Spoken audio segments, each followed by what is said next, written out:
we are back live. Good. Masuma, we're in your hands. You can. Thank you. I'll just keep my introduction short and sweet.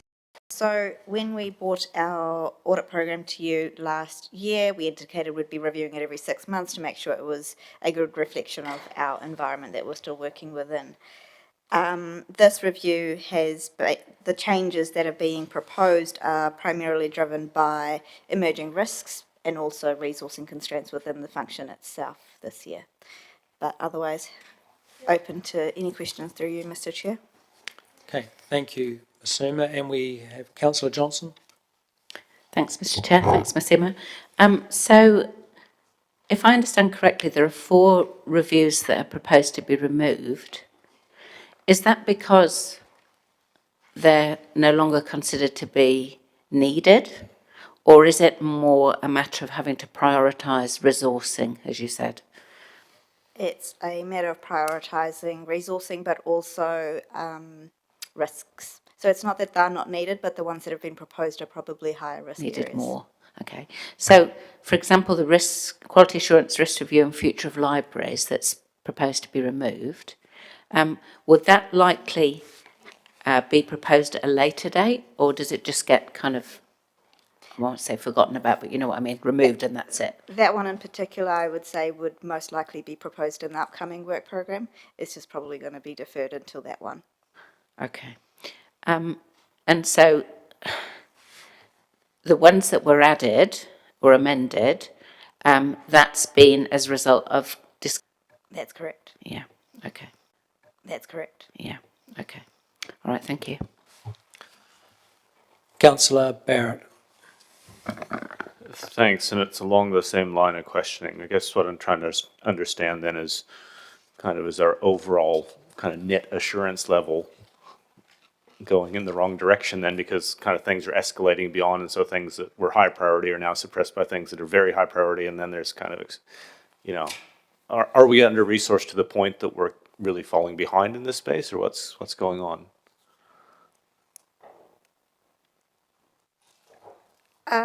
It's difficult to say for under-resourced because I think sometimes it comes down to are we just prioritising correctly or not.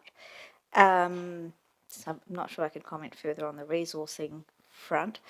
In terms of, sorry, just to clarify, what was the question in relation I to guess I'm trying to understand if kind of our net position in terms of risk assurance is going forwards or backwards, basically, because it sounds like things are coming in and kind of trumping things that were already high priority, kind of things are coming in across that.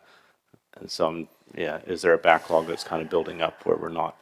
I think there's always going to be areas that require review. What every live review that we do every 6 months will mean is that there will be new requests or there will be new emerging risks that we then have to weigh up against what we had already proposed. So at that point, some professional judgment kicks in from the functions point of view as well, in terms of, well, which risks are higher in need and can we actually defer some. So for instance, contract management framework is still in there, and that was deemed to be quite high risk in terms of some of the issues that we've seen recently. So in terms of, thank you, in terms of things that are then being pulled out, like for instance, the complaints policy review, do we have any insight as to whether our current complaints process and policy is consistent with good practice, best practice, leading practice? So for that example, for instance, the reason that's been proposed as being pulled out is because we don't actually have an organisation-wide policy on it. So we would have been recommending that they develop one, but then in conversations with management recently, we realised that they are developing one. So now might not be the right time to review it, and when they have prepared one, which is actually going to fall inside the next work program's timeframes, then we can have a look at it. So those are the considerations that have taken place. Thank you. And if I can query then around council-controlled entities as well, there aren't a huge number of those, but one of them, the airport, is set to spend, the thick end of $50 million. And I'm just kind of interested around why we're kind of pulling back around our assurance levels around council-controlled entities at the same time that activities at an all-time high. The rationale behind that was initially when I inserted it into the program, it was because there was a gap in our framework in terms of we didn't have any insight into what is our oversight over these CCOs and what does assurance look like in that space. It wasn't considered high risk because we don't really know what the risk is associated to it. And so when we've had to look at some of the new reviews that we're proposing, they did have a level of risk associated to them. So two of the ones that have been proposed are already have been linked to the strategic risks that have been confirmed today, for instance. So it was just a matter of priorities. It's nothing more than that, that it was an exercise that I thought would be good practice, but not something that was going to pull us back in any way. Thank you. That's helpful, Mr. Chair. Thank you, councillor. There are no further questions. We have a recommendation that the Risk and Assurance Committee approve the updated business assurance work program for the 2024-2025 period. Attachment 1 presented on the 6th of March, that the timeframes and amendments from the updated business assurance work program be updated on the work schedule for the Risk and Assurance Committee. I'm happy to move that and have a seconder, Councillor Naylor. Are there any comments or observations from members? Councillor Barrett. Well, just briefly, but it surprised me, I suppose I'd say, when I saw that there was review of a complaints policy, but then I found out the only thing that the review was going to tell us that there wasn't even a complaints policy to review. Like, I don't understand why we tie ourselves up in bureaucracy sometimes when we could simply be recognizing gaps and moving on. And so I suppose, the fact that we pulled it off tells us that, but I think as an elected member, I was expecting, given that there was a review of a policy planned, that it might exist. And in fact, it doesn't. So it's come as a bit of a surprise, but I'm looking forward to the reviews that are now in train carrying on. Thank you, councillor. My own comment on this, on these amendments are that, two of the fundamental strategic risks are around our health and safety, and as elected and non-elected members, we have a obligation to make sure that we're testing, and we haven't had an assurance review, an external assurance review, notwithstanding the significant improvements since 2021, so I fully support that change. And in terms of cyber security, it's a constant threat. It's almost a case of not if, but when we have an issue. We're constantly under attack, and it's an area where you just cannot be complacent, and we need to carry out and be across that regularly. So I fully support those changes. There are no further comments, so we'll put this recommendation to the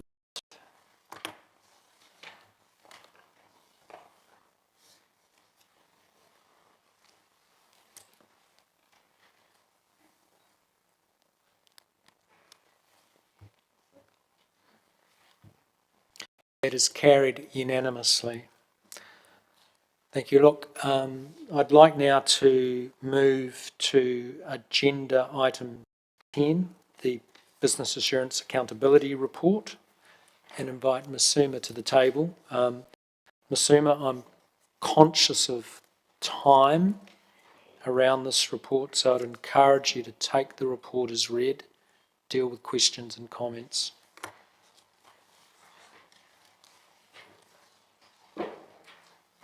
Yes, happy to take it as read. Just slight dilemma is that all the staff that were present for this report have actually all gone. Oh, have they? Okay. So I could try answer your questions, or ELT could, but the subject matter experts are Wade, are you no happy to longer try here. and progress this report? Okay, so let's do that. So, Masuma, if you're taking the report as read, we'll open it to questions from members. And we have Councillor Barrett. Thank you, Mr. Chair. Just one quick question, Masuma, which follows on from the Audit NZ question. So we have quite a lot of things that are listed as kind of in progress, which doesn't give us a sense. Could we have kind of on track, behind type stuff coming through next time? Yes, absolutely. Great, I've thank already you. noted that down. Great, thanks. Councillor Naylor. Yeah, just had a couple of questions. The first one's on page 60. That says elected member ELT culture survey, which is completed, but then it's got, it was presented in August 22, but then it's got the current agreed date of June 24. I'm just wondering, is there some further work to do on that? And if so, what? And also just all the management comment underneath is all to do with staff, not to do with elected member or ELT. So I was just wanting to understand if there was any sort of ongoing work there. So my understanding, the agreed date might have actually been the one that we had. Did we? I can't remember, to be fair. That's what we already had in there. But the reason we've marked it as completed is because, from management's point of view, the information that was being proposed to be reported to elected members was in different forms maybe, but being presented. And so they wanted to, I guess, test this forum and see if there is anything that seemed to be missing, then some clarity on that would be good, so that they can focus on providing that information as well. And then we can reopen up the action item if required. Happy for Danelle to add to that if required, but otherwise, hopefully that gives some. Or it is ongoing? It's completed if elected members are satisfied, because this came out of the survey that you guys had completed. Right, okay. That if you're satisfied, management have indicated that this is being provided in different forms. Okay, thank you. And just the other question was page 65, number 4. This is in the LTP program budgeting, prioritisation and benefits review. It's got there, provide elected members with information for prioritisation and making trade-offs with levels of service. And then it says completed, and I'm just sorry if there's something I've missed, but have we been provided with information around making trade-offs for levels of service at all in the LTP information? I don't recall it, but. I might just ask David to help out. Through you, Mr. Chair. Appreciate the November-December train ride of the LTP was a bit of a blur for us all. However, there was, the commentary in relation to item 4 in the papers talks about the activity sheets that were provided and the way in which we categorised the capital programs. Look, I certainly think there's still more work to do in terms of improving the prioritisation process of the LTP. I think it is a work in progress. We had ambitions of doing a more quantitative assessment of programs, but look, there was certainly a step up in terms of the activity information sheets, and ultimately those workshops and meetings that we had towards the end of the year was the opportunity for those trade-offs to be made. We will be, again in the papers, we will be undertaking a full review of the LTP process, and certainly appreciate that last 2 months of last year was a difficult time for us all. Thank you. That's If helpful. I can just add to that, it was in my intro, sorry, so I have missed it, but any recommendations that have been closed off against the LTP, those are actions that management have advised have been completed. We would normally validate those, but because we've indicated that we'll be doing an LTP debrief quite shortly, we will be rechecking all of those in that exercise and re-raising any recommendations or maybe new ones that are more fit for purpose as well.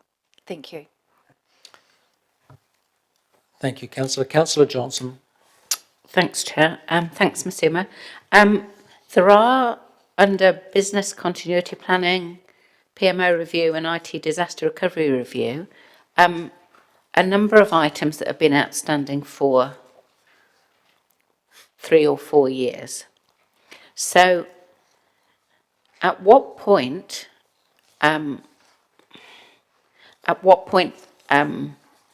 can we express that, we expected faster progress, or how would you advise us to, hurry these things along?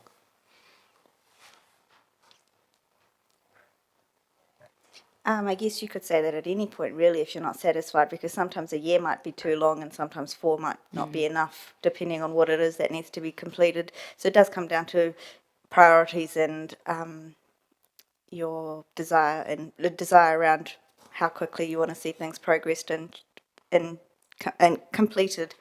In terms of the 3 you did raise, I think the one where I would say there is some risk associated to the amount of time that's being taken is IT disaster recovery. And that's because it's just an emerging risk as it is. So that's probably the one I would indicate is probably higher risk. So, given the comments of the chair earlier about the cybersecurity review, and given that that has been prioritised over other things, but yet we've got items from January 21 are still not completed. What am I trying to ask? I guess, how can we have confidence even that the review will be, actions from the review will be actioned in a timely way? Given that these IT disaster recovery review actions are from, 3 years ago now. So we're prioritising a cybersecurity review, and I don't disagree with that, but whatever actions come out of that, are they going to take another 3 years to do? I'm sorry, these are probably rhetorical questions in a way, or maybe they're questions for the CE. I think they're for me. Okay. Because Masuma's giving me the look. Okay. Yeah, so through the chair, there's kind of a couple of things, and so it kind of leads into conversations earlier on today around the strategic risks and business continuity and those sorts of things are now we're kind of developing, much more in this space than what we had previously. One of the things that when we reviewed this report around the ELT table was to actually ask ourselves a decent question about whether or not other things have actually overtaken these action items and that now, and actually they're no longer required, or some other action is actually needed as a result of it. So I'd kind of expect that at the next meeting that we have here that our comments are a little bit more robust about A, do we need it? B, if it is needed, what is the time frame for actually getting this completed ASAP? Well, effectively, they need to be done ASAP, because if they've been sitting there for that long, because then it does expose us in some instances to risk, as you've already outlined, around IT, disaster recovery and the like in that as well. So it was discussed at length around the ELT table. I've certainly taken note of your comments. Okay, thank you. Thank you, councillor. There are no further questions, so we have a recommendation that the Risk and Assurance Committee receive the memorandum entitled Business Assurance Accountability Report and its attachment presented on the 6th of March 2024. I'll move. Councillor Naylor will second. Are there any comments from elected members? And Councillor Naylor. Thanks. Just really briefly, this report just shows a huge amount of work. I think it is positive that it's nimble enough that it's re-looked at, some are dropped off, some are added. I think reviewing just the quantity of reviews that are done may be appropriate at some point. It just looks like a massive lot of work, but thanks for the work that's gone in and for the report. Thank you, councillor. There are no further comments, so we'll put this recommendation to the vote.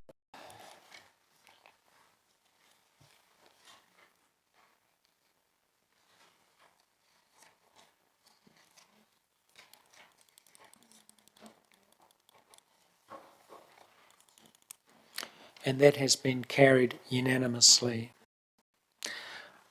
Thank you. So I think now, sensibly, the next item that we should address, given time constraints, is item 15, the committee work schedule through March 2024. And I'd invite you back to the table, Ms. Hema. Or the Chief Executive. Yep. Well, you can deal with it, Wade, is just as good if you would like to deal with that. Anyone else want to take it? It's open. Through the chair, look, yeah, as you can see that not only is there's a reasonable work program for my team and having a look at each of these particular reports, but there's quite a good list of programs actually on this agenda as well. Happy to take any questions in relation to these items. Probably just do note that sort of delegations, manual review, financial delegations and things like that still yet to come, but we'll make sure that we follow up on that and have a look at getting that to you as soon as. Okay, thank you. Are there any questions?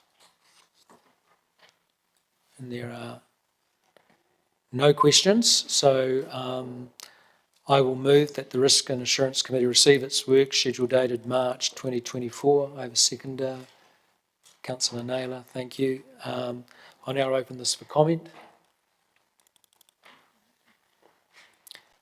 There are no comments, so we'll put this matter to the vote.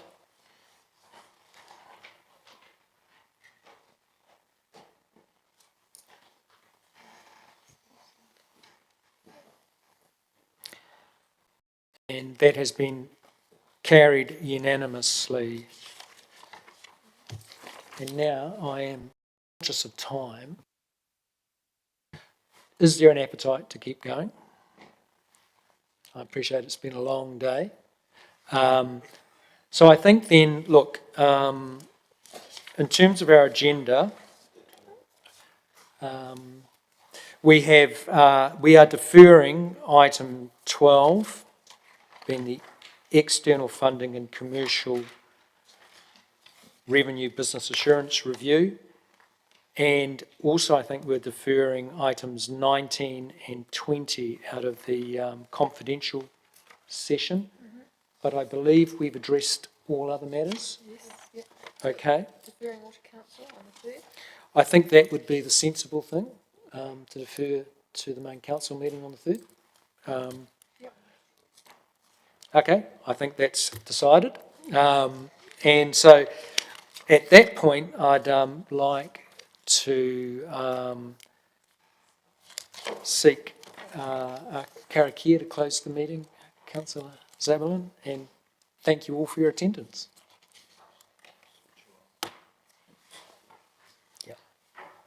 Thank you. Ni noi tātou.